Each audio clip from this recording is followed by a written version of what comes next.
What is up, movie friends? Welcome back to Raiders of the Lost podcast. I'm Anthony. And I'm James, and this is episode 38. We're going to be doing Jurassic Park, and my man, they do not make movies like this anymore. Certainly not. We've been waiting to do a Spielberg episode. People keep asking for Spielberg movies, so here you go. Yeah, I can't believe we haven't touched on him really at all. I don't think I can think of one time we talked about one of his movies. And Jurassic Park is a once-in-a-generation film, captured the imagination of just not kids, but basically every person that went to see it.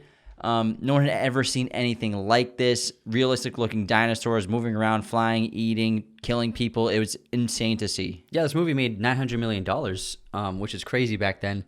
And it was also just a groundbreaking achievement of filmmaking in terms of the special effects and CGI. CGI had been used sporadically before this. ILM did the special effects in this film, and they previously did CGI effects in Terminator 2. They did the Terminator, who can morph into different shapes with the metal. And they did The Abyss, James Cameron's other film. And so those were two films that used CGI as live-action characters, but they were still not quite perfect. And in this film, they really showed the true capability and potential of CGI. And Spielberg, he originally just wanted to do animatronics as well as stop motion, right? Yeah, he wanted to do a combination of animatronics and stop motion for the dinosaurs, but ILM sent him a test of the T-Rex in a shot in complete daylight, and he was sold on it and decided to use about 50% of the shots of dinosaurs as CGI shots. And I think it was the success of Jurassic Park with ILM which led to the founding of Pixar Studios, right? In those first short stories in Toy Story 1. Yeah, those special effects artists and visual effects artists became the small company of Pixar. And the visual effects in Jurassic Park were so groundbreaking that it inspired several major directors to take on projects that became famous for them. So, for example, after they saw this movie, George Lucas was inspired to start working on the Star Wars prequels again. Stanley Kubrick was inspired to start AI, artificial intelligence. And Peter Jackson was inspired to start working on the Lord of the Rings trilogy because they saw the potential that CGI gave them as filmmakers. Absolutely incredible. And Jurassic Park came out on June 11th in 1993, again directed by the legendary Steven Spielberg, based on the novel Jurassic Park by Michael Crichton, a fantastic author. He's got a bunch of great books. Check him out if you haven't. Screenplay by David Koepp and also Malia Scotch-Marmo. This film stars Sam Neill, Laura Dern, Jeff Goldblum, and Richard Attenborough. This film had a worldwide box office of $1.03 billion. Absolutely absurd. Incredibly successful film, and it follows billionaire John Hammond, who creates an island theme park that has one thing that no other theme park has: real-life dinosaurs. Despite the staff's guarantee that the park is safe, visiting paleontologists and experts find themselves in the middle of the park's worst nightmare. This film won 3 Oscars, including Best Visual Effects, Best Sound Effects, and Best Sound. I think that was back when sound and sound effects were a separate category, so now it's one. And Jurassic Park and the Jurassic World franchises have combined for over $8 billion at the box office in revenue. This episode of Raiders of the Lost podcast is brought to you by our friends at movieposters.com. Use coupon code RAIDERS15 to get 15% off your order today. This episode is also brought to you by Manscaped. Get 20% off your order and free shipping using coupon code Raiders of the Lost at checkout. Again, Raiders of the Lost at checkout for 20% off and free shipping. If you like our podcast and our content, the best thing you can do to support us is subscribe to our YouTube channel and follow us on Spotify, Apple Podcasts, Google Podcasts, wherever you listen to podcasts, you can find us. Share us with your movie friends. We're mostly growing word of mouth, so tell them all. Tell your family, your friends who love movies that there's a great new show out there for them to check out. Leaving a 5-star review is incredibly helpful, especially those written reviews. Helps us get seen by new people on the podcast apps. And we also have a Patreon where you can support us monthly. And members get special perks like sneak previews at episodes, personalized videos, and our top-tier patrons get a monthly shout-out on the podcast to be immortalized forever. Do it, guys. Jurassic Park came out in 1993, so if you haven't seen it, I don't know what you've been doing your whole life. So just a warning, spoilers are abound. And so Steven Spielberg already changed the way that films were released and marketed. First with Jaws. Yeah, Jaws was the first summer blockbuster ever. Jaws was originally supposed to come out in the winter, but they changed it to the summer and they did not think that it was going to make as much money in the summertime. That's why movies rarely came out in the summertime. It was mostly like those B monster movies. Yeah, exactly. But they realized the potential with Jaws showed that all the kids are out of school on summer vacation, and provides it with more opportunities to get ticket sales as long as the movie is enticing. And so after that, Spielberg literally changed the face of releasing films and the business side of movies. And then Jurassic Park, I think, is the ultimate example because Indiana Jones movies did make a lot of money, but Jurassic Park shattered every record before it. It became the most successful movie up to that point of all time. And one of the most successful franchises, too. And Jurassic Park is what made Steven Spielberg a billionaire. Like we talked about George Lucas, how he became a billionaire from owning the merchandise rights from Star Wars, which is how he negotiated his contract for a smaller salary when he made those. Steven Spielberg amassed his fortune of billions by writing the success of Jurassic Park, the film series, which saved Universal Pictures from bankruptcy and allowed Spielberg to negotiate being paid 2% of all park tickets sold at Universal theme parks, as well as portions of gross revenue from concession sales, which is absolutely absurd. So every time you've been to Universal Studios and been on a ride, Spielberg has gotten a cut of your ticket. That's insane. And after renewing the contract, he's been still getting paid like this every year. They reviewed the contract in 2017 because obviously Universal wants to buy him out of it. Spielberg elected to stay in the deal instead of being offered a payout of, I think they offered like $550 million, but he's going to wait until they offer a payout of $1 billion. What a boss. For him to get out of that clause, because it's insane how much money he's making just from sitting on his ass from what he created with Jurassic Park. That's crazy. And for just the film alone, he earned $250 million because he also got a sizable chunk of the back end of the profits of the film itself. And so just for the first Jurassic Park film, he made $250 million, which at that moment was the most a director had ever made for a film. But guess who beat him? James Cameron with Avatar. He ended up earning $350 million because of Avatar's success. Holy crap, what percent did he have of that movie? He must have had like maybe 30%? 20 to 25% maybe. Because it made $2 billion. Yeah, it made $2 billion. He might have had like 20% of Avatar. That's insane. So $350 million just for one movie. Crazy. And then this movie, it changed the idea of what you could do in a movie. Because like we said earlier, the advancement and the groundbreaking special effects they used had never been done before, never been seen before. And the most successful filmmaker at the time didn't even think CGI would work. That's how unawares people were of the profound power of CGI. And then Spielberg implementing CGI in this, most of the time it holds up, the CGI. Sometimes it's a little iffy, but I think for the most part it still looks great. And the reason why the CGI looks so good is because the way Spielberg filmed it was very smart. You won't see any close-ups of dinosaurs when they're CGI. You'll see close-ups of the dinosaurs when they're animatronic, but not CGI. Every CGI shot is very wide. Also, it's very dim lighting. For example, the T-Rex attacking the cars. It's raining. It's nighttime. There's a lot of fog. There's very, very minimal lighting. And so I think if that was obviously shot in daylight, you would have seen the imperfections and kind of the unrealistic qualities of the CGI. But I think the way Spielberg filmed the movie, he wisely shot the dinosaurs in a way to make the CGI work better than I think most other filmmakers would have. For example, like the Brachiosaurus scene, he's got a huge wide shot of the Brachiosaurus as it's eating from the trees, and it looks great. Even though if he did a close-up, you would have been like, that skin texture does not look real at all. It looks more like Nat Geo quality on a TV show. But because he shot it from far away, it makes it seem more realistic for us. Yeah, it's like kind of like Star Wars. And even before that, we talked about Metropolis in the 1920s, which actually blew people's minds away with what they were seeing. And again, Star Wars blew our minds. No one's seen anything like that before. And Jurassic Park was the same thing. Practical effects combined with CGI, and the dinosaurs, there are only 15 minutes of dinosaur footage in this movie, and 9 minutes are actually Stan Winston's animatronics, and 6 minutes are Industrial Light and Magic CGI. And the process of what they did to make these practical effects is they actually, for the Raptors, built these suits that were operated by human beings, and it's absolutely incredible. You can find a bunch of cool behind-the-scenes footage of Stan Winston animatronics making these suits, and the stages they went from just these foam designs to actually real raptors and real textures and real movable mouths that they control while they're inside operating. So the person would be inside the raptor suit. They can control the arms. They could walk. They could run. They can even turn the neck really accurately. Yeah, and they could even control the jaw and biting. And it honestly makes me mad that we're still stuck right now with.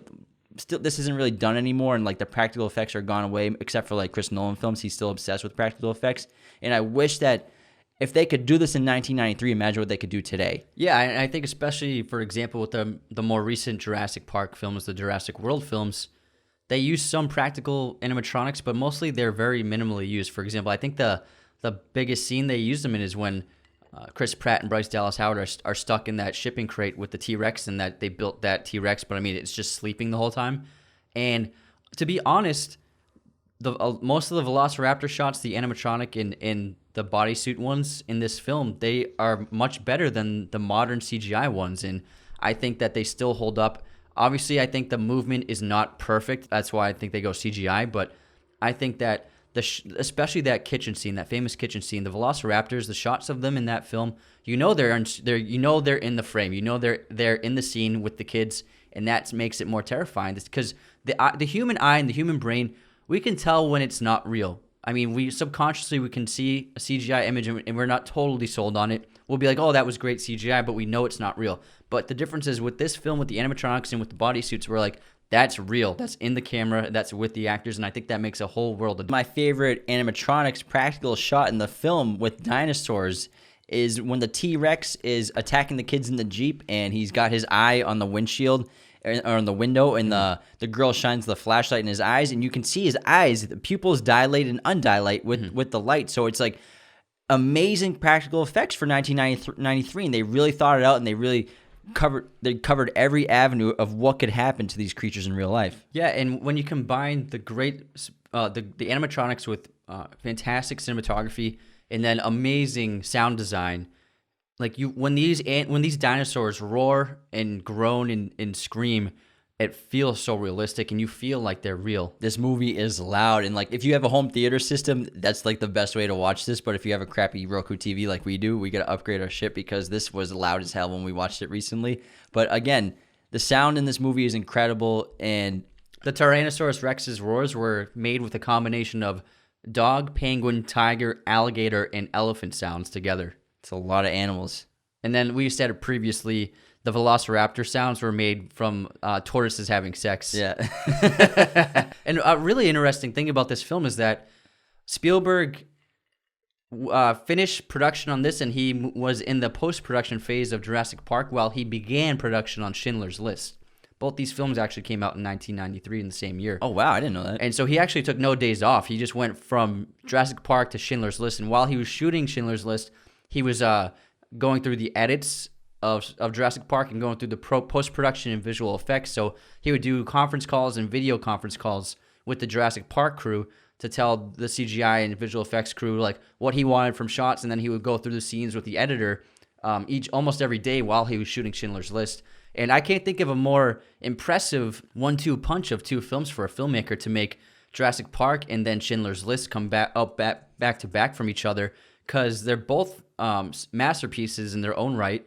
They're both important films in cinema, and they couldn't be more different from each other. Yeah, that just shows the skill of Spielberg as a director, and he's one of the most successful, obviously, but also one of the most important directors we've ever had, because he created the summer blockbuster, and obviously he's been entertaining us for so many decades. But his skill as a director, like we just mentioned with Schindler's List and Jurassic Park, it transcends so many genres. I mean, Jaws, E.T., Jurassic Park, Catch Me If You Can, Minority Report. He's such a legendary director. Saving Private Ryan. I mean, it's insane the movies that this guy has made. And I think a lot of people think, like, oh, it's just Indiana Jones, or he just makes these blockbusters. But he makes a lot of smaller films too as well. I mean, Catch Me If You Can, that's not a huge film like Jurassic Park, but that's one of my favorite Spielberg movies. It's one of his best for sure.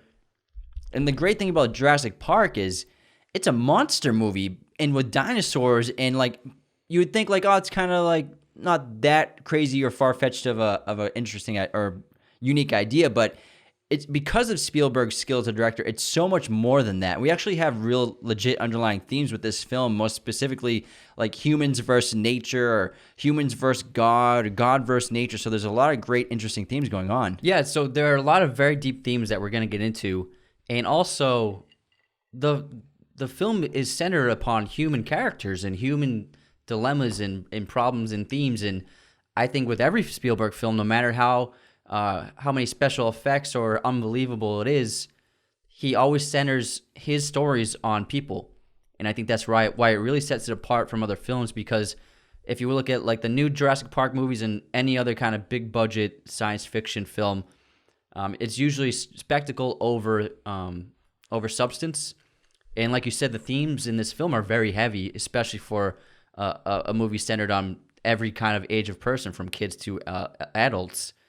And yet the themes are so heavy, you don't really see that in other films. Like the new Jurassic Parks, they don't really have deep themes. It's just like dinosaurs take over and everyone has to run away. Whereas this film explores the ideas of technology versus nature, progress in discovery versus history, and the idea of power and being able to control power. And even humans destroying the Earth is a major theme. Yeah, and so there are a lot of heavy themes and ideas that Spielberg explores through the characters in this film. I think that's why this film is so timeless, because it's not just a monster movie. It's a lot more than that. Yeah, and just to stay on the spectacle that you just mentioned, in Jaws, one of the most effective things that Spielberg did was he didn't show the shark for the first, I think, entire hour of the film. That was one of his stipulations to make the film and direct it. He didn't want to show the shark at all for an hour, because he built that tension, he built that suspense, and he wanted to, when you finally see the shark, it really paid off.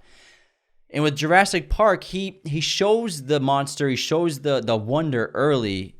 And I don't hate it. I think We're it's like actually 20 minutes in. Yeah, I think it's a good call rather than waiting it and saving it for longer. I think that's a critique of some people, is that he didn't save on to the reveal of the dinosaurs, because the opening scene is the Velociraptor in the cage. We don't get to look at it. We just hear it. We just see what it does to people and the noises that it makes.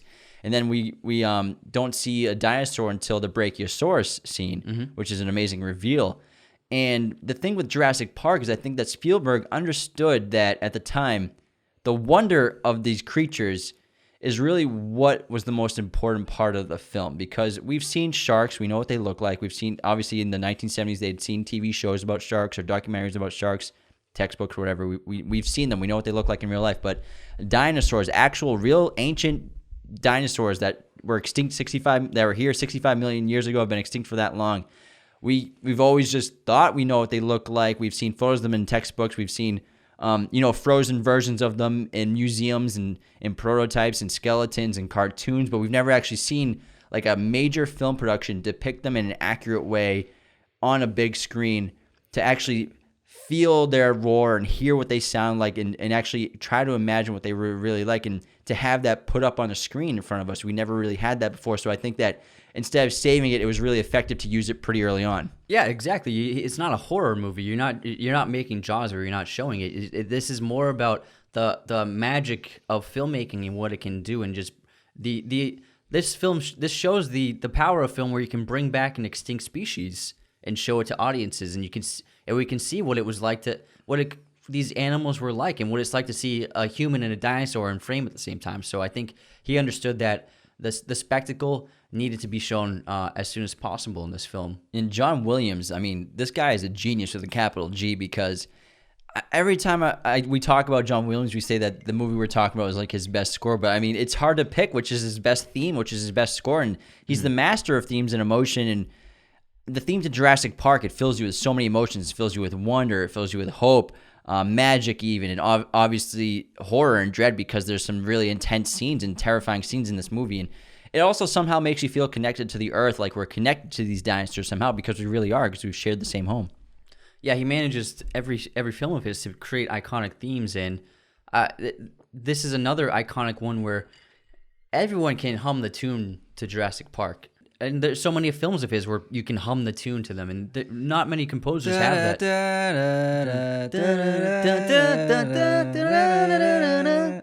And so he has this innate ability to just capture the ideas and emotions of a film and create sounds with them, and no one else has or ever probably will do it the same way again. This film is also, it's pretty terrifying, especially for kids, even for adults. Like the first few times you've ever seen, if you've never seen Jurassic Park, it's scary as fuck the first time you watch it. And I know this came out in '93. We were just little guys, and Mom always tells us the story whenever we talk about Jurassic Park, that it was our favorite movie when we were little kids, because obviously we got on VHS as soon as we could, our family, and whenever we would watch it, we would be so scared of the T-Rex that we would have to run behind the couch, and we'd like peek up over the cushions to like watch the T-Rex tear everybody apart, because that was the only part we were mostly afraid of. But it made us run behind the couch and hide.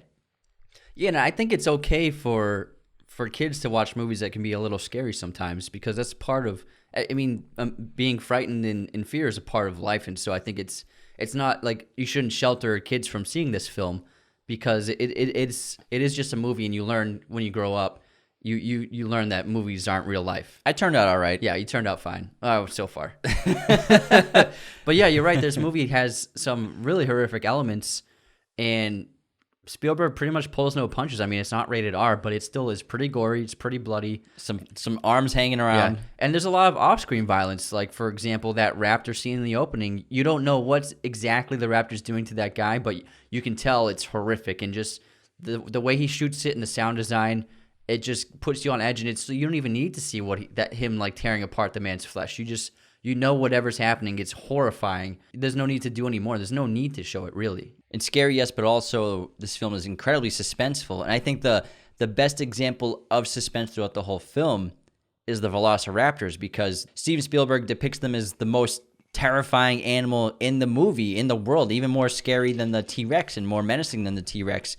And he builds the suspense for the Velociraptors so well. I mean, we just get glimpses of the claw that Grant has, and the story he tells the little kid at the archaeological dig, and we see the raptor cage and what they're kept in, and when they lower that cow, we see what they do to the cow, just the bushes moving and the sounds they make, and they're banging, and the hunter Muldoon, who's basically who Chris Pratt is in Jurassic World, telling us how smart they are and how deadly they are, even at 8 months old. And then when we finally see the raptors after they break out of the cage, it's such a huge payoff in terms of suspense. But he does that with different story arcs in terms of suspense, and not just the Velociraptors, but also the network of the security system crashing and Dennis Nedry's story arc. So like he builds suspense in different points in different areas of the film. Yeah, and a great example of suspense also is the T-Rex attack, and because you know that there's a T-Rex behind that fence, but he slowly reveals it here and there, and you don't even need to see it, and you're horrified, and the characters are terrified. And he just slowly stretches the suspense until finally the monster shows up. And I think that Spielberg is an expert on suspense, and that's why the film works so well, because it's not like the dinosaurs just attack right away. You know, he waits for it, and he savors the moment and makes you really experience fear just like the characters are. This episode of Raiders of the Lost podcast is brought to you by our friends at movieposters.com. Use coupon code RAIDERS15 to get 15% off your order today.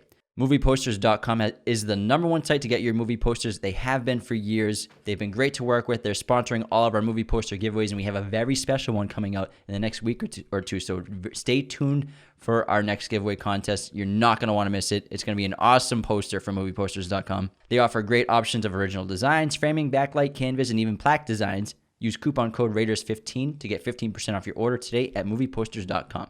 We can't talk like 90 minutes on Jurassic Park without obviously talking about the science. I mean, is it suspect? Yes. Do we care? Not really. Just examples of inaccuracies. And just remember, in the film, they talk about how they use the DNA of frogs to fill in the gaps of missing DNA chains. So maybe that's the reason why some things are not accurate. For example, the T-Rex is depicted as kind of a shark-like predator that can only see you if you move. But according to paleontologists, they believe that it actually had incredible vision similar to a hawk, as well as an excellent sense of smell. They even think they had feathers. So a lot of dinosaurs actually, they're more related to birds than lizards, obviously. We all know that. Paleontologists also believe that Velociraptors were actually much smaller than depicted in the film, about the size of a turkey, also covered in feathers, if not entire bodies covered in feathers, just parts of their body covered in feathers. They also weren't that smart, but like you just said, Spielberg make fun at this comparison of turkeys, I think, with the little kid in the beginning saying that it doesn't look scary, it looks like a giant turkey. I think Spielberg's poking fun at all the people that say Velociraptors obviously looked more like turkeys. But ironically, Spielberg wanted the Velociraptors to be 6 feet in height, which was obviously way too big compared to what was actually found archaeologically. For Velociraptors. But while they were in production on this film, an archaeologist that he had as a consultant discovered the skull of the largest raptor skull in history. So they confirmed that theoretically it's possible that there were possibly raptors this big in real life. So that was called the Utah Raptor. And then they are also based on when they went into production on the Deinonychus raptors, which is,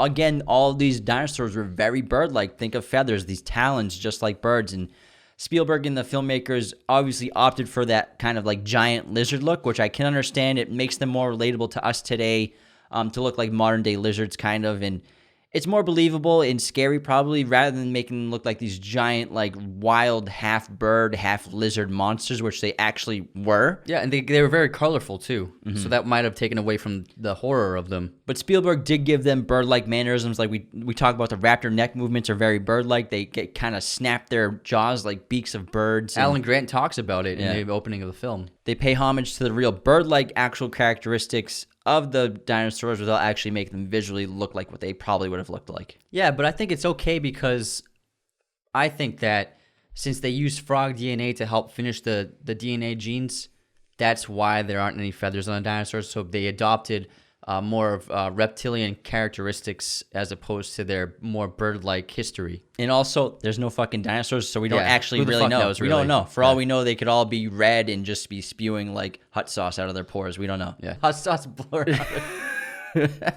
In Jurassic Park, the infamous insect preserved in amber was an elephant mosquito, the only species that doesn't suck blood, so this makes extraction of dinosaur DNA impossible. Not to mention, dino DNA is also too old and fossilized to read. Paleogeneticists maintain that after 1.5 million years, nucleotide bonds that make up DNA wouldn't be long enough to extract any meaningful data. And one more, the pile of dino droppings, which is a hilarious scene, and they stand next to these enormous man-size, person-size piles of dino droppings. The largest known coprolite fossilized dino dropping ever recorded was only 40 inches long. Only 40 inches. It's like the size of this table. That's huge. And this film is based off of the book Jurassic Park, which is a fantastic novel. If you haven't read it, there's a lot more detail into the science behind how they created the dinosaurs, and also there's some really great dinosaur scenes, action sequences, and really terrifying scenes that aren't in the movie. One of my favorites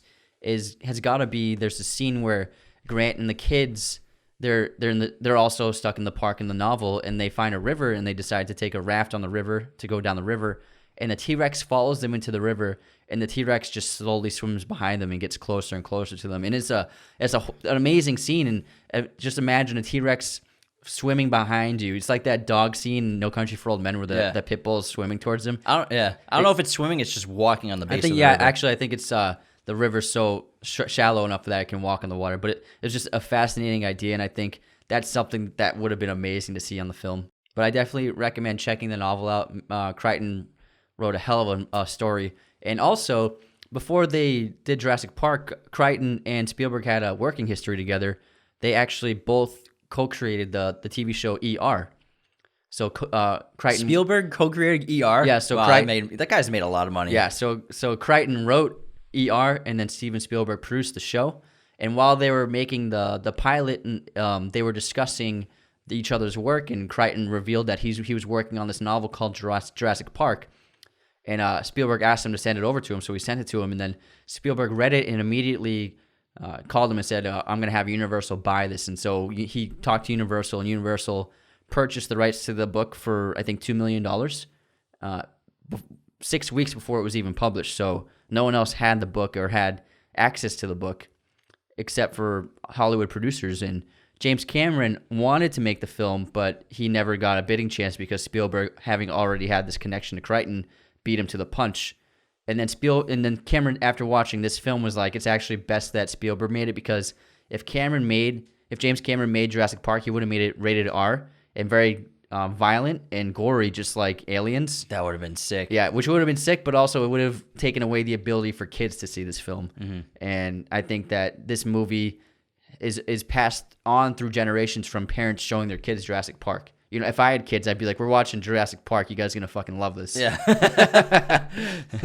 And Forget Frozen, Jurassic Park. Let's talk about the main characters in this film. We have Dr. Grant, played by Sam Neill. You may recognize him from Peaky Blinders if you're a fan of that show. He's a very underrated actor, I think. He's awesome. He's Irish, I believe. Australian, never mind. And he was something with not here. That's why I'm here. He was something not in America. He's a paleontologist and dinosaur expert. And Dr. Grant, he's clearly a very intelligent guy, and one of my favorite character traits of him throughout this entire film is that he hates kids, which he clearly shows in the beginning of the film. Mm-hmm. But he's obviously very passionate about what he does. He's very spearheaded and disciplined and is clearly obsessed with his work. Yeah, Grant has two main character flaws in that, first of all, like you said, he hates children, even though his girlfriend, Ellie Statler, is very much open to the idea of having kids. And it's something that she keeps talking to him about, and it's going to be a part of his transformation as a character. But Grant also hates technology, and he lives in the past, and he doesn't believe that technology has any useful benefits to society. For example, in that dig site, there's that guy who's has the computer and scanning for bones beneath the surface, and the guy says eventually we won't even have to dig for bones, and Grant says where's the fun in that? So Grant is very much against the idea of technology, and he likes to work with his hands. And he thinks that technology is more of a detriment to us than anything else. And then his girlfriend Ellie, played by Laura Dern, daughter of Bruce Dern, is a paleobotanist, and she's she's clearly a very intelligent person, also highly passionate about dinosaurs, just like Dr. Grant. She's very independent, very vocal, and they describe her as tenacious in this film as she shoves her hands inside dino droppings without even blinking. Dino droppings. Dino droppings. Yeah, and this was a major breakout role for Laura Dern. This was her first major film. Although, after this film came out, Laura Dern was unfairly blacklisted by Hollywood because after Jurassic Park, her next role was playing Ellen DeGeneres' girlfriend on the Ellen TV show. She had a sitcom, and the most famous episode of that show was the episode in which Ellen came out on TV in the show. And in that specific episode, Laura Dern played her girlfriend who helped her realize that she was gay. And it was an iconic episode and throughout all of TV history. And it got over 42 million views on air. And it was a sensational episode and an important episode, obviously. But what happened was after this episode aired, even though she had just been in the biggest movie ever, Laura Dern was blacklisted in Hollywood because of her role as the girlfriend of Ellen. And she stopped getting any offers for work, and she was even getting death threats. And the set of the Ellen show was even getting bomb threats. And for a long time, Laura Dern had to employ a full-time security detail to protect herself from all of these death threats. So Laura Dern underwent intense and unfair persecution just for a role she played. That's insane, yeah, because if you think about it, she did kind of disappear for like a decade from Hollywood, and then she's obviously come back strong recently. That's why it happened. It took that long for her to come back in Hollywood, which is so unfortunate because she's a great actress, and she just won the Oscar. She's obviously got the talent that her father, like, obviously passed down to her and her mother, and she's incredible, and she's great in this movie. She's one of the best characters for sure. Yeah, absolutely. So obviously she deserves the success she has now, and it was hard earned, and I think she's one of the highlights of this movie. And then we have Hammond, who's played by Richard Attenborough brilliantly. He plays the Scottish billionaire who has this very childlike energy and excitement about him.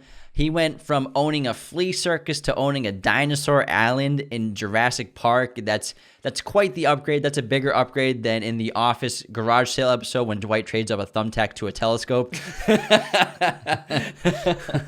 So he's just one of the funnest characters because it's kind of like the dream to obviously be that wealthy, but then to have someone who has that wealth and does like crazy, interesting, fun things like bringing back dinosaurs from the dead. Yeah, he's obviously one of the antagonists of the film, but he's not a villainous person. Everything he does is for the benefit of mankind and entertainment, and he wants, like, his main motivation for building this park is to create a sense of wonder for people to see of all ages and in all social classes. It's not going to be a park that only wealthy people can go to. So he has good intentions, and Hammond is actually a polar opposite from Grant, where Hammond very much believes in technology and is reliant on technology and progress forward, whereas Grant's living in the past, Hammond is living in the future. And I see very much Hammond's character being depicted similar to a god, or maybe he fancies himself one subconsciously. He's always dressed in all white.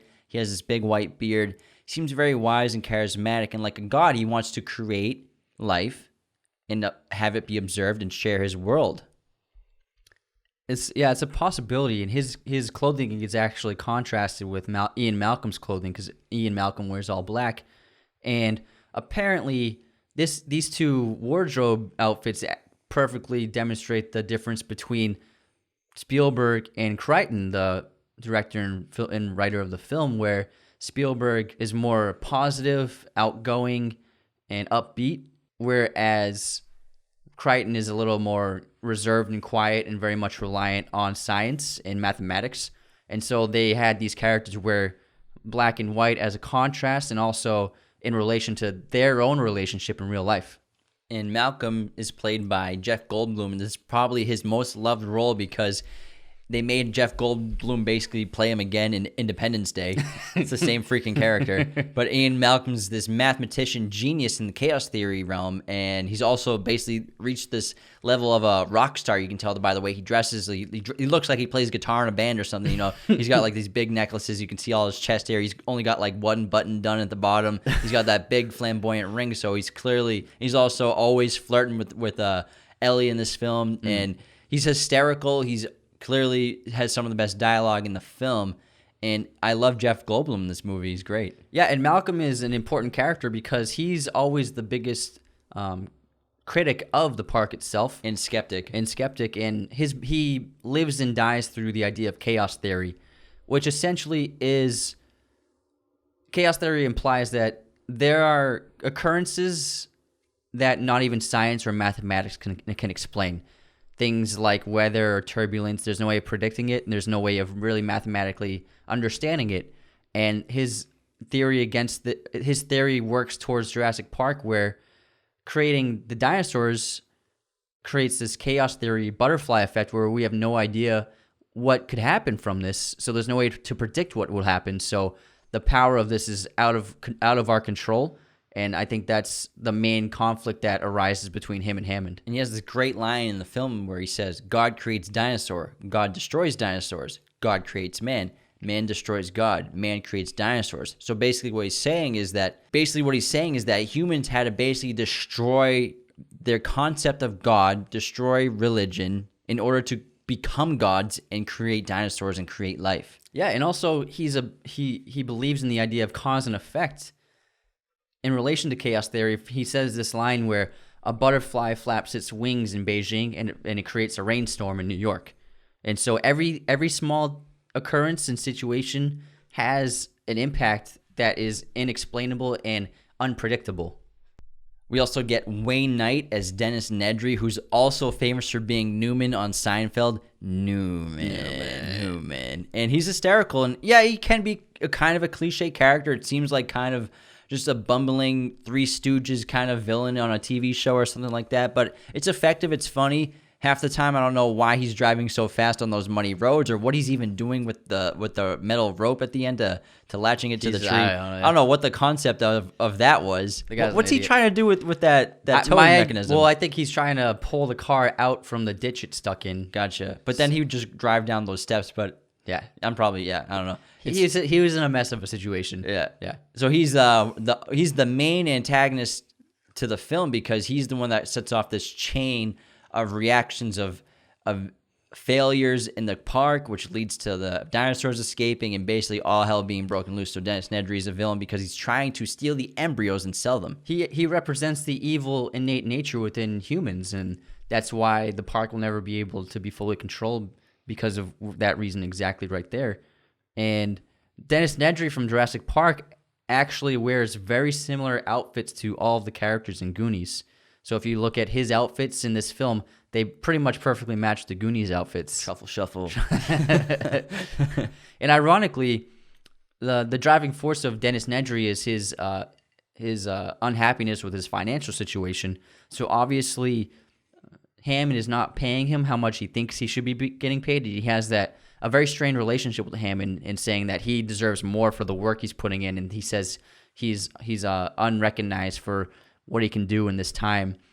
And it's ironic because Hammond has spent a fortune creating this park, and spare no expense. He says the line "spared no expense" over and over again, and yet the one person he spared no expense for was Dennis Nedry, who ended up causing the destruction and collapse of the park itself. So It's an ironic metaphor right there. And I think Hammond's personality is that people are responsible for their own actions. We don't know what Nedry's financial situation is, what mistakes he's made. So I think he wants people to claim responsibility for their actions, which is probably why he won't spare an expense for Nedry. Yeah, but it's still ironic because money seems to be no issue until it comes to Dennis Nedry. And of course, this is a Spielberg blockbuster, so we're going to have some kids in danger for their lives. So obviously, Hammond's grandchildren come in. The first one, and my favorite, is Tim, who plays this little dude who's obsessed with Dr. Grant. And the best part about him is when he's introduced, he's wearing like the exact same outfit that Dr. Grant's wearing, except he's just wearing shorts. But he's got the same blue button up. He's got the bandana tied around his neck. He's got the shorts and everything.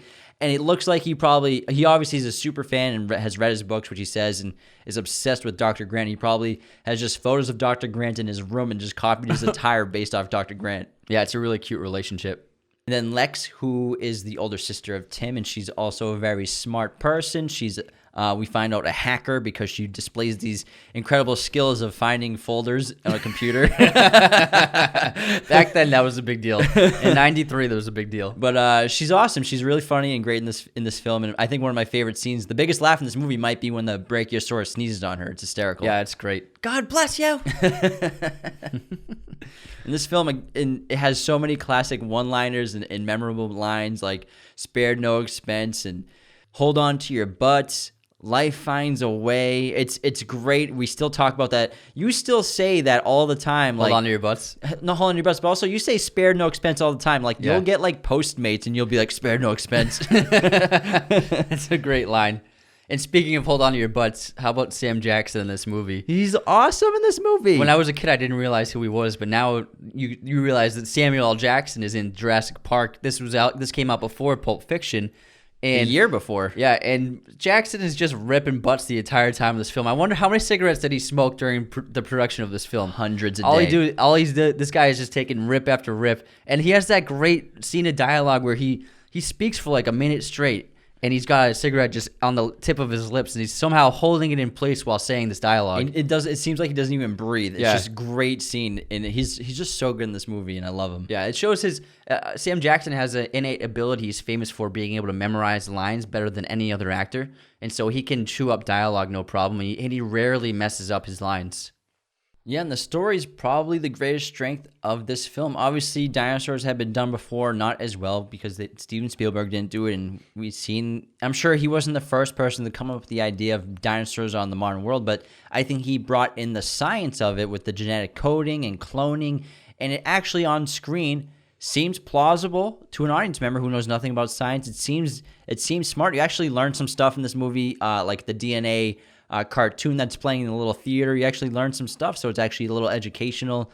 In that scene in particular, it's an amazing example of Spielberg being able to translate these very complicated and complex scientific ideas to children. Because I remember when I saw this movie for the first time, we were kids.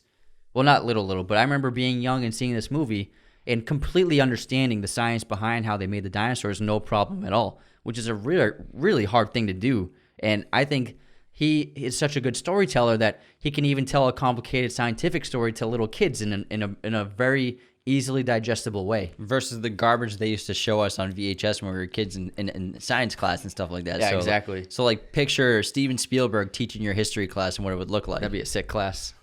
Do you wanna tackle it? Want to get right into it? I would love to get into the film of Jurassic Park. That'd be so great. And I love the opening of this movie because it's similar to Jaws, where in Jaws we get like the shark attack, but we don't see the shark. We just see what happens. It opens up at the park in Costa Rica, and it's the transport of the fully grown Velociraptor being transported into its main cage with the other Velociraptors. And it's an awesome, intense scene because, again, we don't see it, but we hear it, and we can see it rocking the cages. And it opens with the bushes shaking, and all the men around are armed to the teeth, and they look terrified. And the fact that there's got to be a dozen armed men with shotguns and rifles just shows the danger that they have in front of them.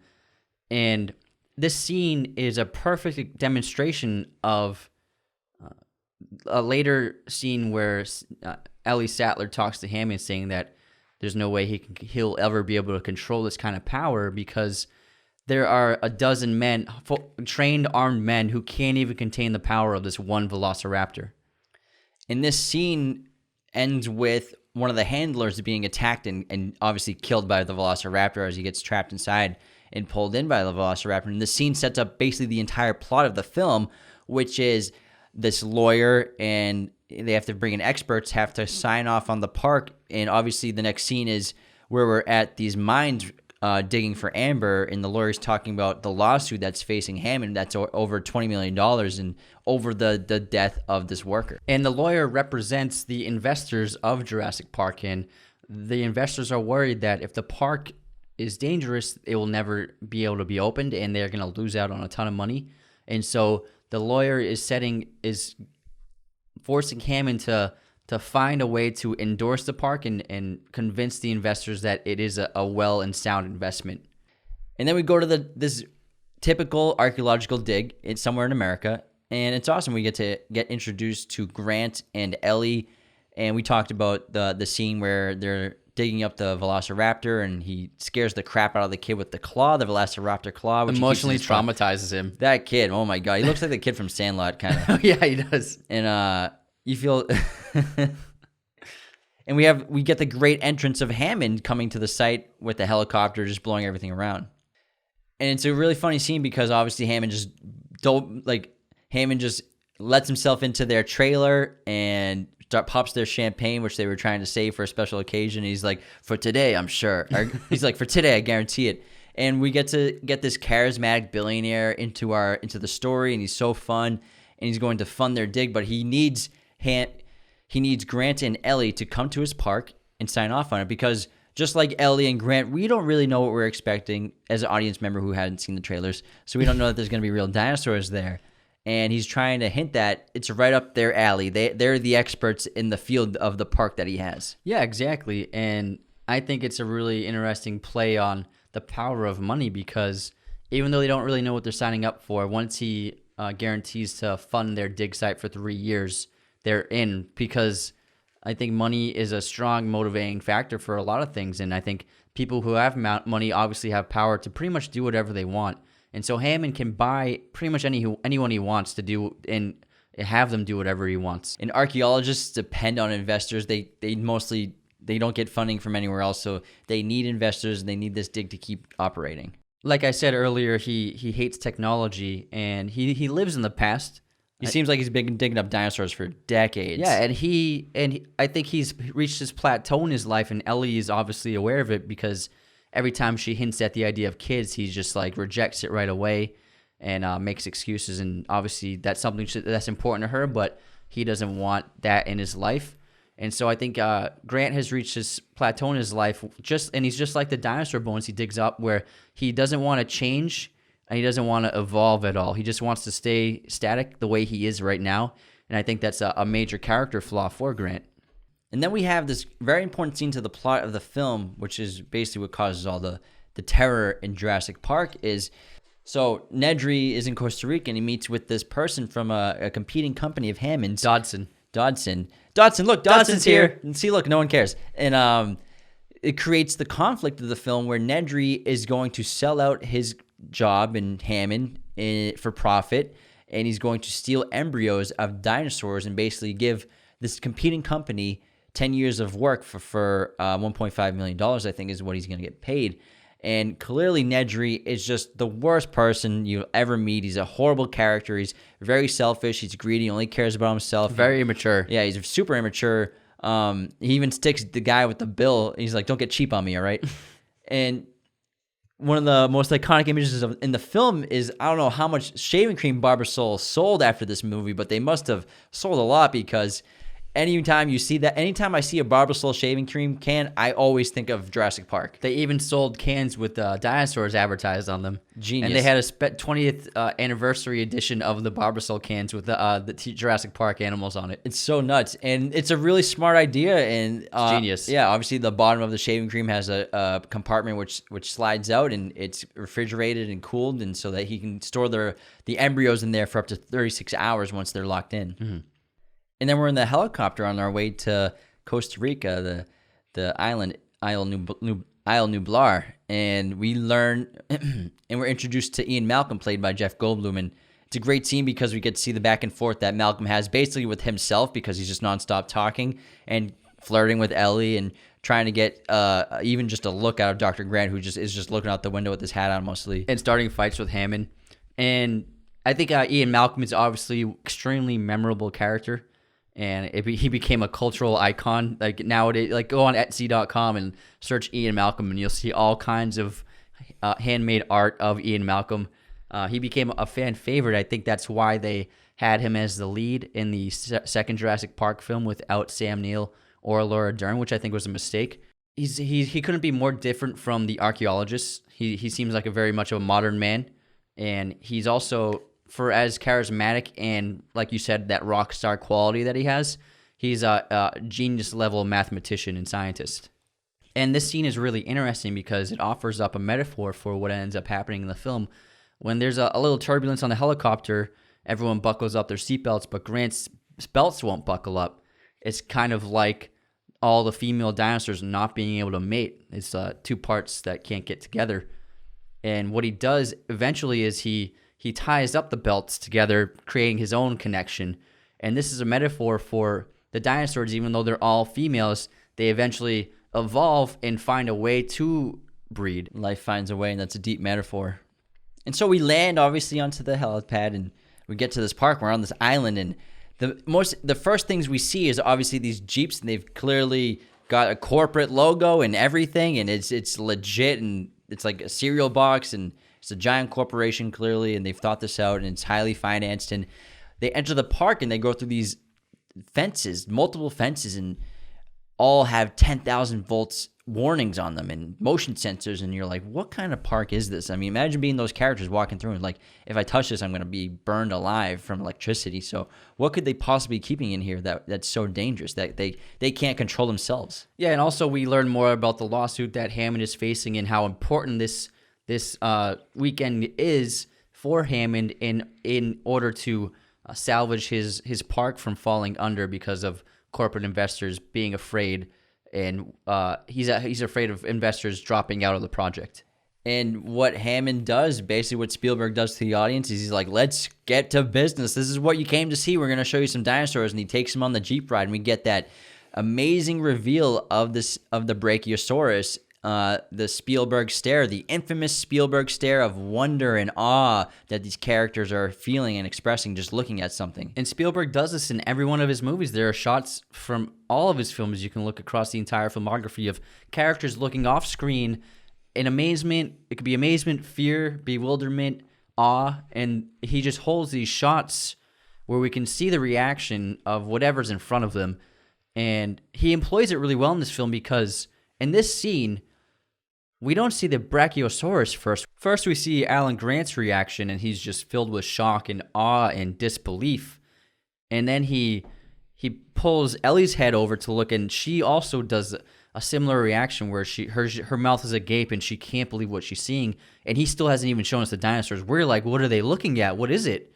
And then Spielberg finally cuts to a wide of the entire scene, and we see the Brachiosaurus in full scale, and it's eating from the trees. And it's an amazing way to create suspense, not in a frightening way, but in a exciting way. The suspense of excitement, where we're dying to see what these people are looking at.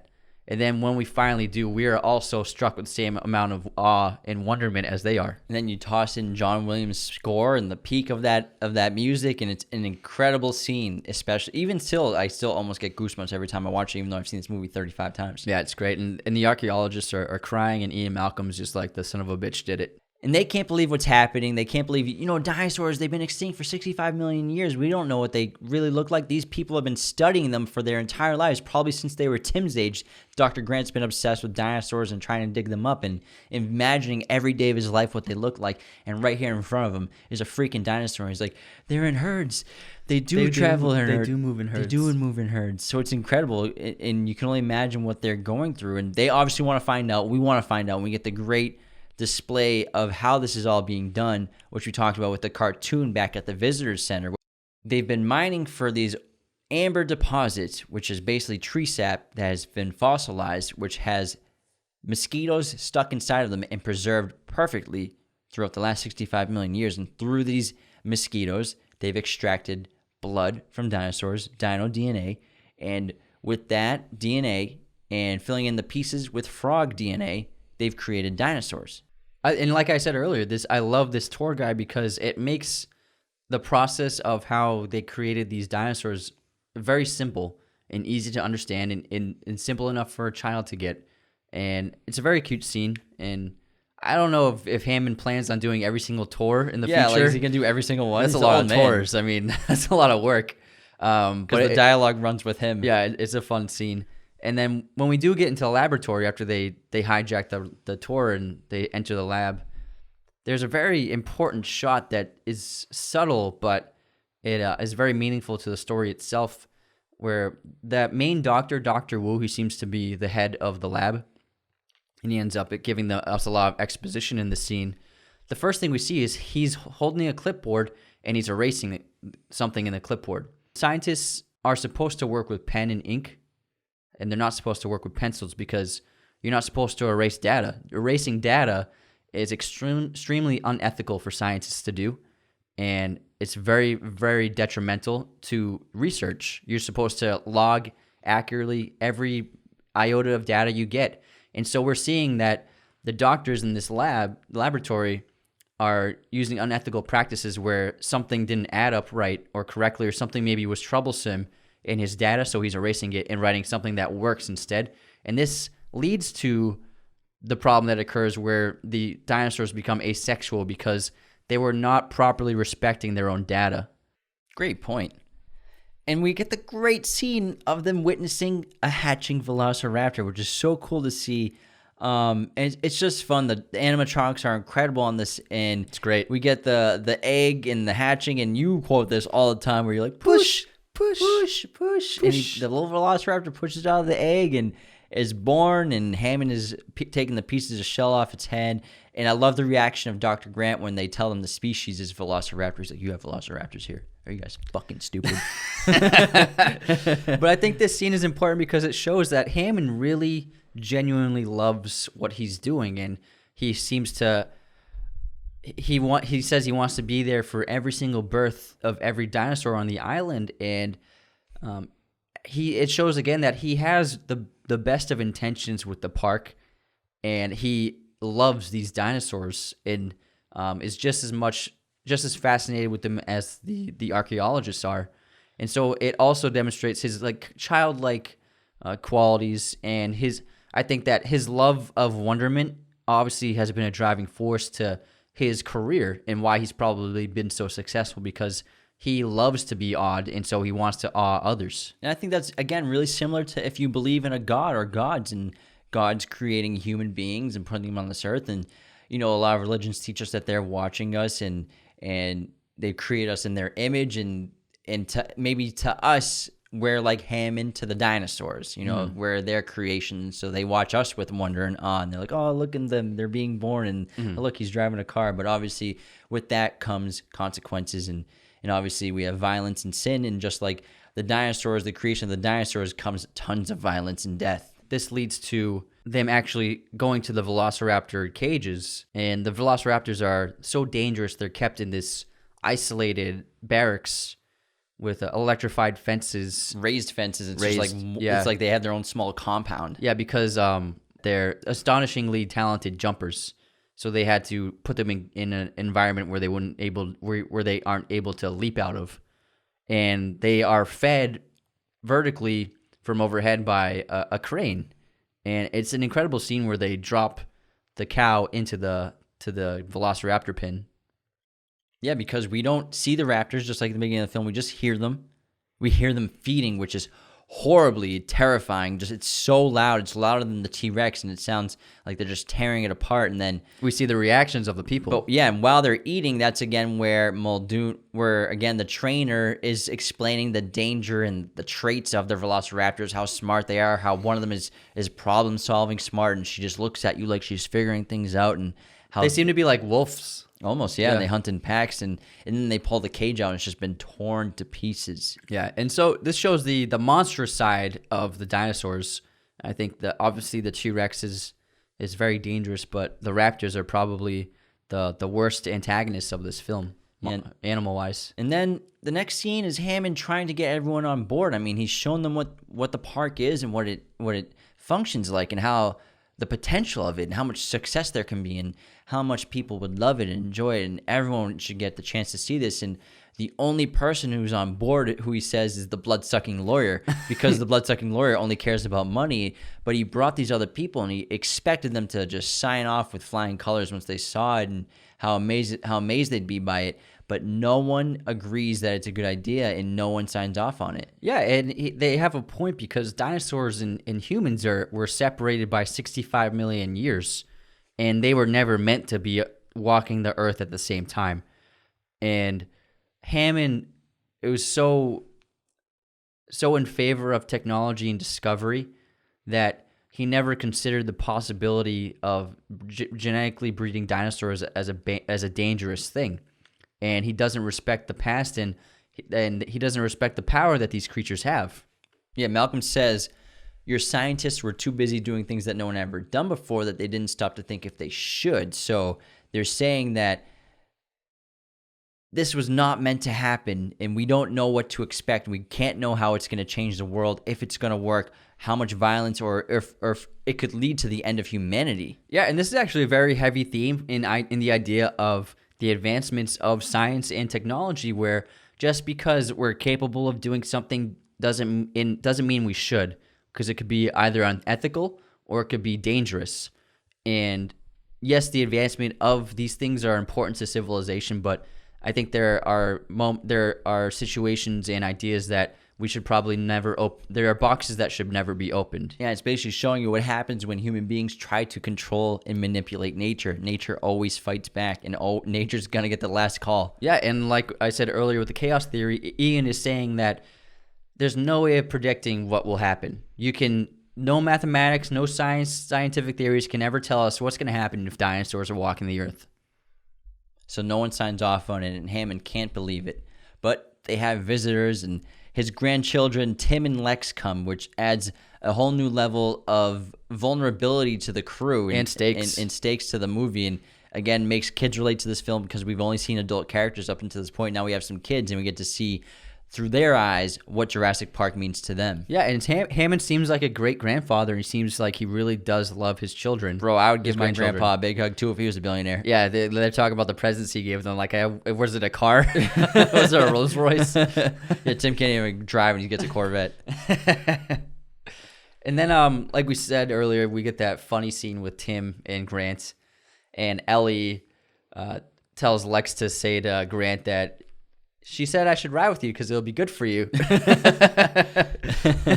So Ellie is trying to get him to open up to kids and try and spend time with them so he can maybe see them in a new light. Yeah, and so they get inside the awesome Jurassic Park Jeeps, which I love so much. I've seen one in person. I've seen one too, driving on the highway. Yeah, it must be the same person. Yeah, probably. It's fucking awesome.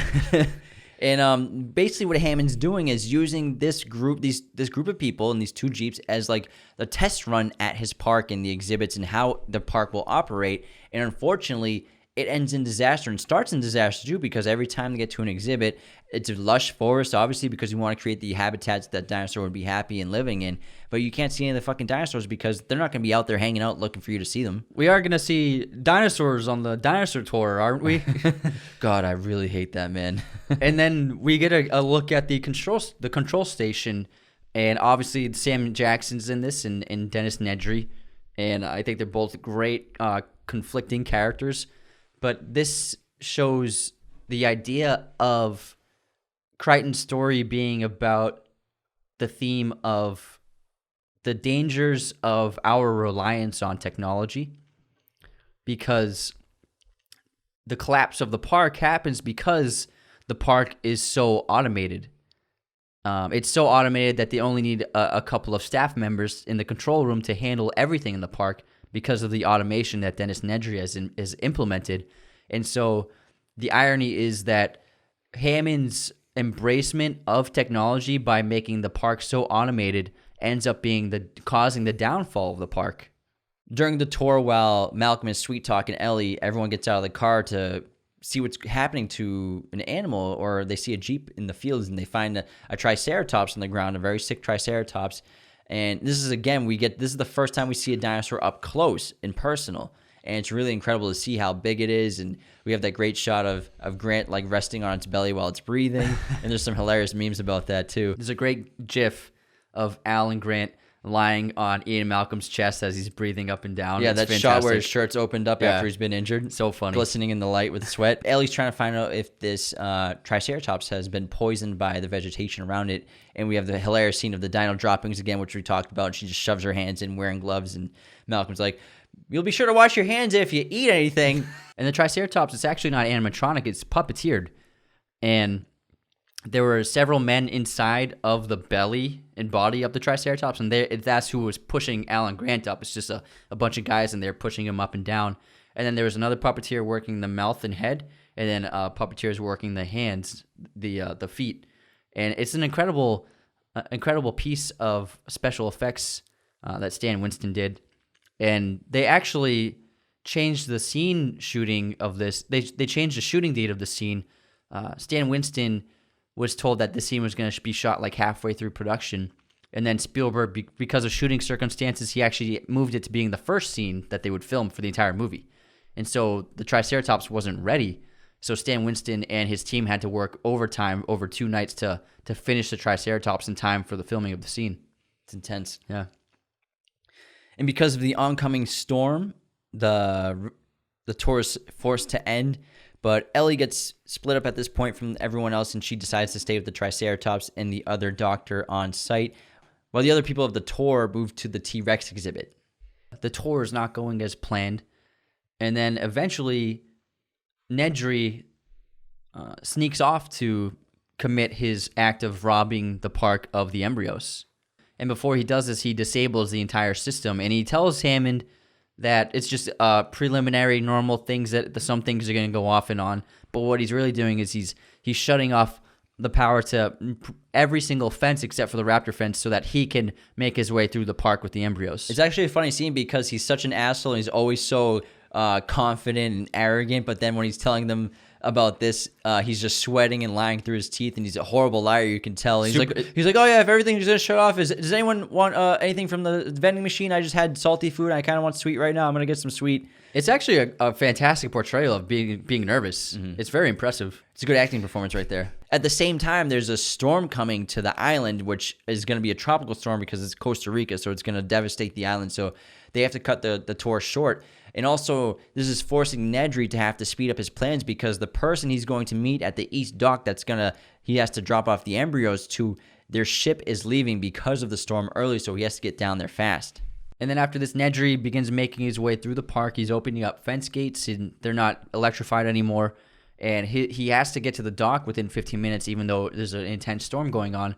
And then while this is happening, the cars on the tour are powered down because of Nedry's actions. And again, they're all electric. The whole park is electric. It's all automated from one computer system. So Nedry has disabled the entire park basically so that he can travel through all of these electrified gates without being electrocuted, obviously, so that he can get to the East Dock. He's putting the lives of everybody on the park in danger to get the money. And then we find out that the cars have stopped in front of the T-Rex site. And the lamb, which was sitting down earlier, has disappeared. It's this really great scene where we know that the T-Rex is there, but he doesn't show it right away. This is the best use of building suspense in this entire film, where everyone's in the cars, the power's off, and they're just waiting for the tour to power up again. And Tim is moving through the car, digging through stuff, playing with the binoculars, and then he starts feeling the shaking and these impact tremors.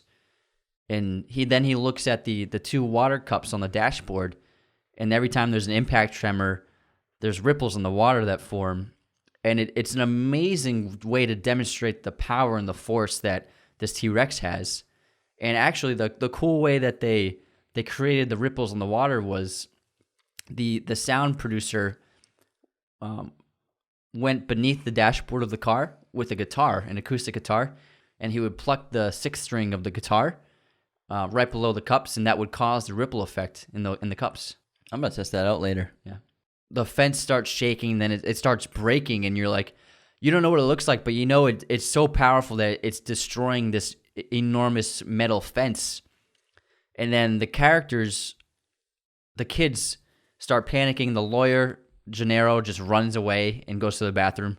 And then Malcolm says, "Hey, if you gotta go, you gotta go." But we can tell through the kids and how they're acting. They're terrified because they're trying to find some way of, I don't know, maybe protecting themselves or calling for help. And then we finally see it. The T-Rex steps out from its habitat and steps onto the pavement. As we were speaking about earlier, they blended together both CGI and animatronics. And the way they built the actual dinosaur itself was they built it to scale. They built this like 20-foot T-Rex, and they built it around this animatronic machine that was able to move the T-Rex in all sorts of ways, able to open and close its jaw. And it's a fascinating piece of animatronics work. I think it's the most memorable animatronic thing ever built for film, I would say. And it's so important because there's the tangibility when the T-Rex has its face up to the windows and when it's moving around and you're seeing the actual skin, the actual teeth, and it's just a terrifying moment.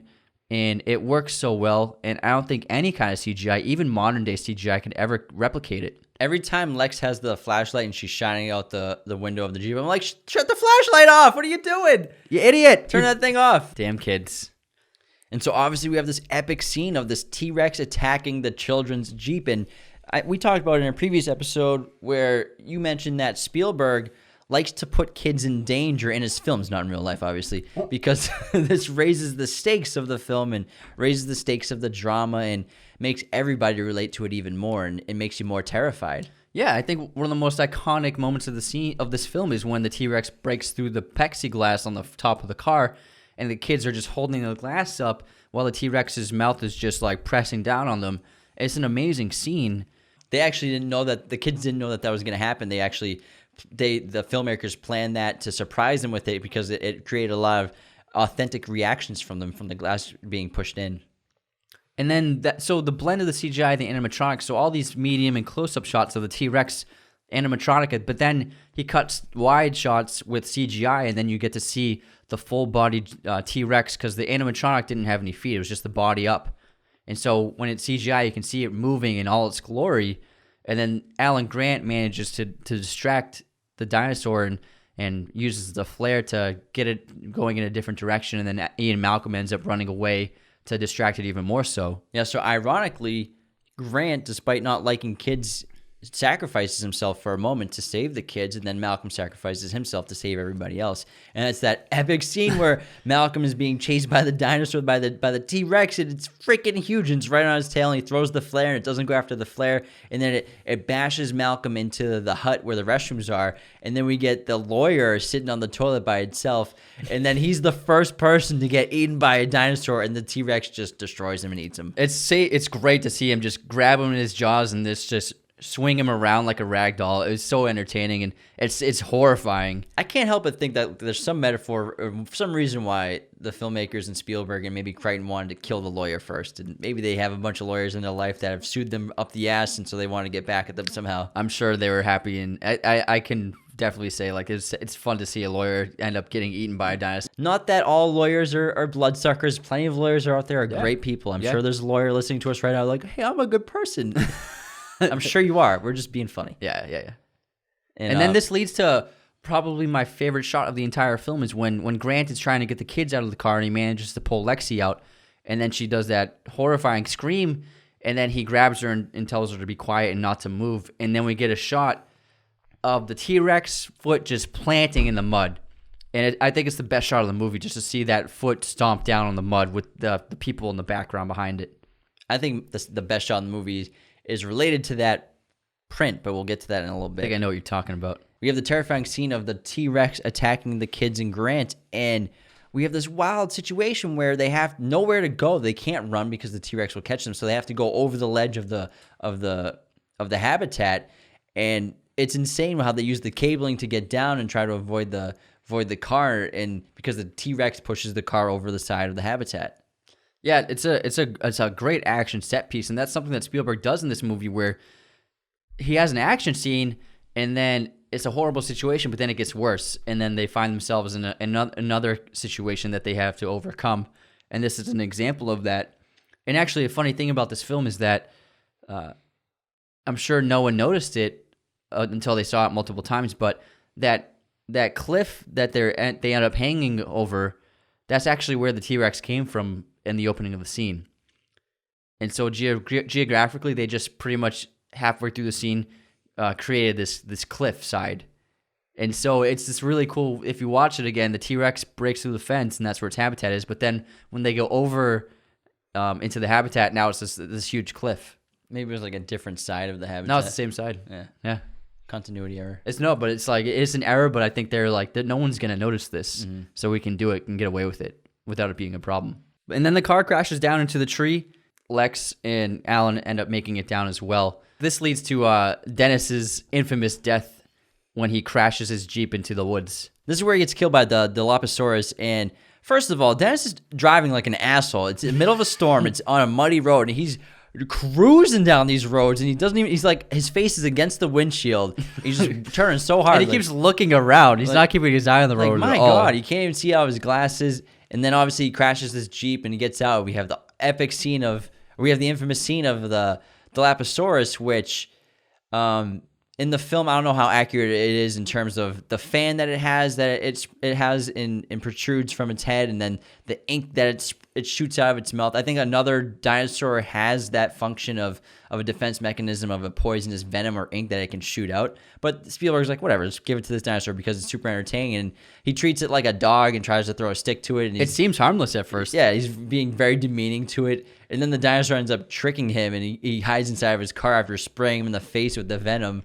And then can you imagine the death that this guy had to go through by getting eaten alive by not a big dinosaur, because I'm sure a big dinosaur would kill you pretty quick. Yeah. Like a T-Rex biting you would probably crush your sternum and your heart real fast. But like a smaller dinosaur like this tearing you to pieces must be very painful. The off-screen violence in this movie is insane if you think about it. Yeah, and unfortunately the version we watched recently doesn't have the part where it cuts to, while he's being torn apart in the car, the camera tilts down to mud on a creek. I think in the extended cut, there's blood mixed with the mud. Yeah, definitely, for sure. But it's satisfying. I think Nedry got what he deserved. Oh, absolutely. He fucking sucks in this movie. Yeah, I was happy to see him die. And then we cut back to the tree, and Alan and Lex are fine, but the car's stuck up in the tree with Tim in it, so Alan has to go get him out. He climbs up the tree, and he finds Tim in there, and Tim's upset, obviously, and he threw up.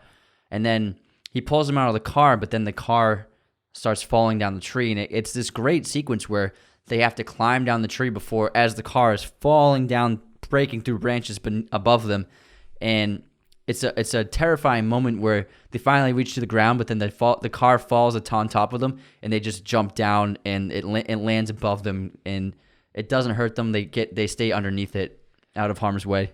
And then at the visitor center, they realize what Nedry's done, how he's corrupted the entire system. Arnold can't get it back on live. He can't get Jurassic Park online without Dennis Nedry. And so obviously they realize they don't know what he's done with the embryos yet. They actually don't even ever come back to the embryo robbery at all. Ellie and Muldoon go to search for survivors, but they can only find Malcolm, who survived the attack from the T-Rex, where the Jeeps were outside the T-Rex habitat. And they eventually find the Jeeps at the bottom of the habitat, but they can't find Grant or the children. And then we have... But they do find the footprints. They do find the footprints. And I think my favorite shot in the movie, again, going back to that T-Rex print, when we show his foot come down. And now we have Malcolm's on the back of the Jeep just waiting for Ellie and Muldoon to come back.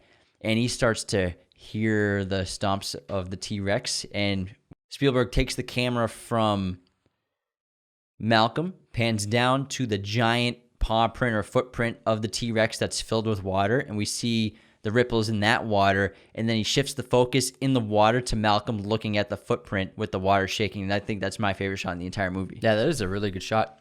And then it leads to that amazing chase where they get in the Jeep, and the T-Rex is chasing the Jeep on foot, and T-Rexes were actually extremely fast, they believe. They believe that T-Rexes could hit up to 50 miles per hour on an all-out sprint in the open. And it's a great scene, especially when we get the shot of the T-Rex on the side mirror of the car. And luckily they get away. But it's probably the standout moment of special effects in the film, of the CGI T-Rex chasing the Jeep. I think it's fantastic. So Grant and the kids have to basically spend the night in Jurassic Park, and they find a treetop where they're away from all the scary dinosaurs down below, and they come across that Brachiosaurus that sneezes right in Lex's face, which is hysterical. God bless you. God bless you. And it's funny because Grant is starting to taking a liking to these kids, and he feels like kind of somewhat of a father figure for them at this point because he's protecting them and he's trying to keep them safe. Yeah, and then this is an important moment for him because Lex asks him what he and Ellie are going to do now that they don't have to dig up dinosaur bones anymore because they're dinosaurs now. And he says maybe it's time for them to evolve. And so Grant is understanding that he needs to evolve and change as a character. These kids aren't so bad. Maybe having a kid wouldn't be the worst thing in the world. And also, I think that they're stuck in the park without any technology to help them. And I think that having technology would definitely benefit them in this situation. And so I think he's realizing that technology in some circumstances is much needed. And so his character's going through change in this moment. And then the same thing's happening with Hammond, where Hammond never anticipated danger from creating dinosaurs until the two people who he loves most in the world are at risk of dying from his own creation. And so now he's beginning to respect the danger. And people have been eaten. And the next day in the morning, when Grant and the kids get down from the tree and they start to travel, they discover the dinosaur shell eggs. And what this is shown is obviously he talks about how there are some species of frogs that spontaneously change sex in a single-sex dominated environment. And this has obviously happened to the dinosaurs because they've figured out how to breed in their Velociraptor eggs, people. Ian Malcolm was right. Life finds a way. And now, so everyone else, they're at the control station, and they've decided that in order to gain control back of the park, they need to shut it down completely. So they do successfully reboot it, and it works, but power fuses are out, which they have to turn back on across the compound, and Arnold volunteers to go out and turn them back on.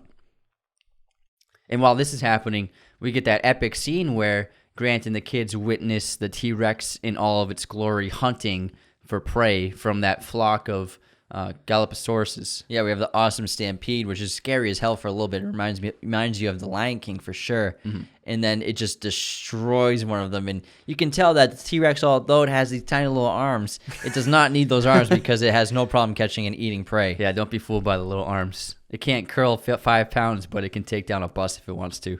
And something's taking Arnold too long to reboot the system and fix the fuses. So Ellie and Muldoon decide that they're going to have to go check on him and see what the delay is because they really need to get the phones, they really need to call for help, and they really need to find Grant and the kids. And so they set off on this quick little rendezvous, which should only take 3 minutes to go turn the fuses back on. But as soon as they leave the visitor center in the control center, they realize that Velociraptors have escaped because shutting down the entire system, although the Velociraptors' cages before were still active and still electrocuted, it shut down their fences and the Raptors have escaped. And just seeing this hunter who he says, hunted everything that can kill on the planet, and earlier he compared Velociraptors to nothing he's ever hunted before. And seeing the look of fear on his face just makes you terrified with suspense. And the Raptors are out there as they're moving through the woods. And so they find the door that they have to get to, and he has Ellie just run for the door, and she pulls this great little Tarzan run for the door, and she jumps and swings across a branch, and she makes it, and the whole time she's running, you're just so scared that a Velociraptor is going to come out from the bushes and eat her. Yeah, because Spielberg never shoots from in front of her. He follows behind her, so it makes us feel like anything could come out from behind her and chase after her. And again, we've only learned what the Velociraptors can do. We haven't really seen them in action yet, and we're terrified of them. And while this is happening, Grant and the kids find that giant fence that is not electrified anymore, so they decide that they're going to climb over the fence onto the other side in order to make it to the visitor center. But while this is happening, Ellie enters the barracks of the power station and finds the circuit breakers.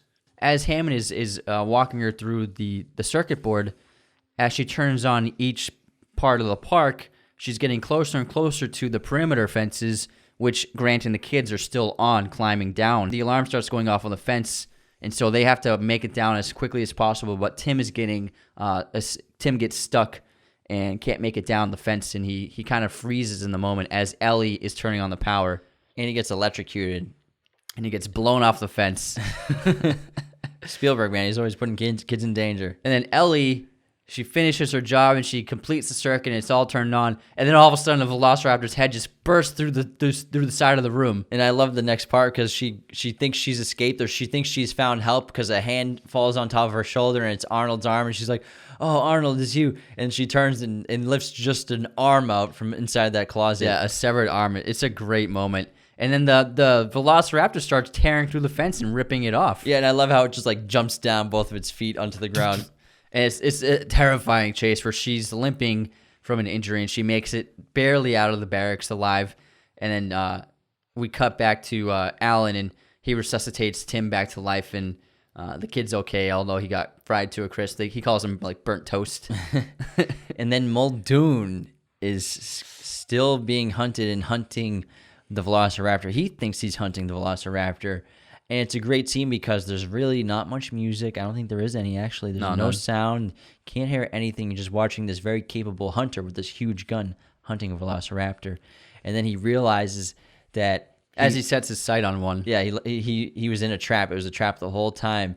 And it's a great shot because he realizes he lost. He hears the rustle. He hears the rustle of branches right to his side, and then he looks and he goes, "Clever girl."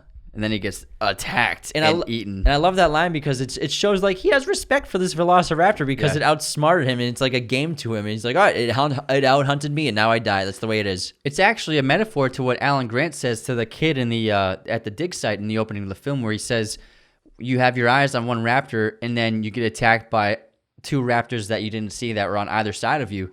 And so these raptors did the exact same thing to Muldoon. It's a really great scene. And then Grant and the kids make it to the visitor center, and Grant's like, "You guys chill here, have some food, and I'm going to get everyone else." And then this is a great shot of Tim walks up to the buffet, and he just grabs two spatulas. He's like, "Okay, let's fucking eat." And then he's eating all the cake, and his sister's eating a bunch of fruit. Yeah. And then Grant finds Ellie outside, and she's obviously horrified, and he takes her inside. One of the best shots in the entire film is the kids are eating at the table, and they're so happy. They think they're safe because they're indoors. And then and then Lex is just eating Jell-O, and she's in terror, and the Jell-O shaking in her hand. And then we have that great shot of the shadow of a Velociraptor on the other side of that thin wall, right next to the drawing of a Velociraptor. Yeah, it's a great image, and Spielberg is obviously famous for using shadows in his films to help tell the story. And shadows are synonymous with the cinematography in Spielberg movies, and this is one of my favorite uses of shadows in all of his films. And then this leads to probably my second favorite scene besides the T-Rex scene is the kitchen scene with the raptors. And the kids get inside the kitchen. They think it's a safe place, but then they realize that the raptors can open doors. And the raptors, they want to play hide and seek. It's a great scene, and as a kid watching this, it's because the characters are kids, so you're right there with them, and it's a great way they move through the environment and they find ways to distract the raptors. And like we said again, the special effects and the visual effects, the CGI, and the actual bodysuits of the raptors, they look fantastic. There isn't a shot in this scene that doesn't look bad. I think Spielberg really revolutionized filmmaking with this scene in particular because it's so effective. One of the best parts of the scene is right before it starts is Ellie's talking about how she trapped one. She trapped one in a door, and it should be fine unless they figure out how to open doors. And then boom, the Velociraptor opens up a door handle. He's get inside the kitchen. "Guys, are you in here?" And it's great because you obviously have these super predator monsters basically hunting these little kids, but what humans have is higher intelligence, and so they basically use their wits to outsmart these horrible monsters that are trying to kill them. Yeah, so Tim manages to lock one of the raptors inside of the freezer, and Lex manages to get the other raptor to slam its head into a metal wall.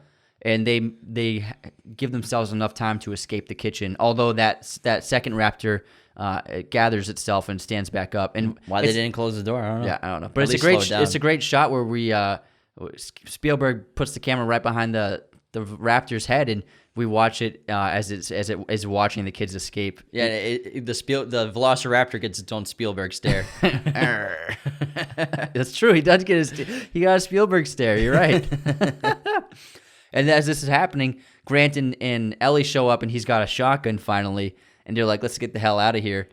And they manage to enter the control room. So they get inside the control center, and as soon as they close the door, Velociraptor's just like looking through the window, like, "Can I come in?" Yeah, and its breath is just fogging up the window. And these goddamn doors don't have handles; they only operate on locks, which is ridiculous. But Yeah, obviously helps tell this great scene. And since the power in this area is still down, Lex has to hack her way into finding a folder in the computer finder. She was hacking by not even typing any code. She doesn't type any code. She just like uses her mouse and slowly travels around folders. Don't tell me that is hacking. Come on. But she does it, and she hacks into the computer. She saves the day, and she they lock saves the the door. And they lock the door, but not for long. Because, And then Alan calls up Hammond and is like, "Calling the choppers." yeah, but then the Velociraptors are gonna come through the window, so they exhaust their bullets and they climb into the ceiling. And then the Velociraptors just break into through the window. This leads to the famous ending where they enter the visitor center and they climb atop that giant dinosaur skeleton that's hanging up from the ceiling. Yeah, and they all fall down, and then they get cornered by two Velociraptors because that one that was in the kitchen met up with another homie who comes in through that tarp. I got some humans we can eat. Come on, It's bro. like, "Let's go, you hungry, playa? I'm starving. I'm famished. They haven't fed us in like 10 hours. You think they're going to get eaten by the Velociraptors, but then comes big girl Miss T-Rex to come save the day, and she absolutely destroys one of the Velociraptors while the kids escape, and Grant and Elle, and then it takes down the other Velociraptor. Yeah, it's a great fight to see the dinosaurs fighting each other. And then the T-Rex just fucks them up and then has that gigantic roar. And as it's roaring, the banner saying Jurassic Park banner falls down. It's an iconic image in the entire series. I think it says "When dinosaurs walk the earth." Yeah, and everyone escapes the island. Hammond reluctantly, but he agrees that he's going to cancel his plans for the park. And then we get the ending conclusion in the helicopter, and Ellie sees Grant, and he's holding the kids in a paternal way. So she's recognizing that he's beginning to change in his character, and I think it'll be a benefit for both of them. She sees, and again, nature gets the last say at the end of the film, and it's really essential for this film that the humans don't rescue themselves, because the raptors get killed by the T-Rex. So nature, even though they tried to control nature fought back, and nature took their lives into nature's hands. And it wasn't human ingenuity. It was nature and life finding a way that always will. And the final shot is on the helicopter of them looking at the birds, looking at these birds flying away, and they, can represent flying away and escaping. They're also the first modern animals we've seen since they've been at Jurassic Park. So it's kind of a symbol of returning to the normal world and leaving behind the chaos of Jurassic Park for now. Yeah, it's a great conclusion. And the second half of this film is just nonstop action, and as it climaxes and ends, it's a really satisfying story. I think it's always going to stand the test of time as one of the greatest science fiction adventure films ever made. And that concludes episode 38 of Raiders of the Lost podcast on Jurassic Park. Thank you so much for tuning in. Be sure to subscribe on YouTube if you haven't already. Follow us on Apple Podcasts, Google Podcasts, Spotify, Amazon Music, wherever you listen to podcasts. Support us on Patreon, becoming a monthly member, and get special perks there. Follow us on Instagram, TikTok, Facebook, everywhere. Raiders of the Lost podcast. Thank you so much for tuning in, and stay tuned for our movie poster giveaway. Take care, everyone.